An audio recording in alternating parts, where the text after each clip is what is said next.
اسلام میں بنیادی عقائد کے بعد سب سے زیادہ جس عبادت پر زور دیا گیا ہے وہ نماز ہے۔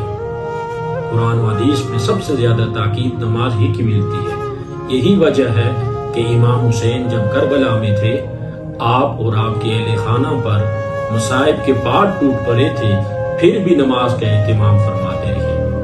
ابن کثیر نے البدایہ والنہایہ میں ذکر کیا ہے کہ لڑائی کے دوران جب نماز کا وقت ہو گیا، امام حسین اپنے ساتھیوں سے کہنے لگے مروہم فلیکفوا عن القتال حتی نصلی، کہ مخالفین کو کہیں تھوڑی دیر کے لیے لڑائی کو روک دیں یہاں تک کہ ہم نماز پڑھ لیں۔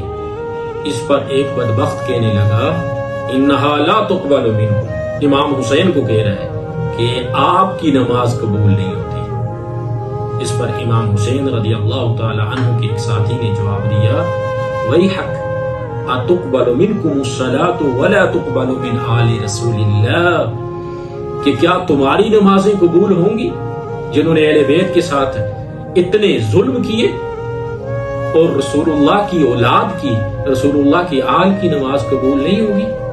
پھر ابن کثیر نے کہا کہ آپ نے اپنے ساتھیوں کے ساتھ حالت جنگ میں نماز خوف عطا فرمائی۔ اللہ سے دعا ہے کہ اللہ سبحانہ وتعالی ہمیں اہل بیت اطہار سے صرف محبت کے دعوے کرنے کے بجائے ان کی سیرت پر عمل کرنے کی توفیق عطا فرمائے۔ آمین ثم آمین وما علینا الا البلاغ۔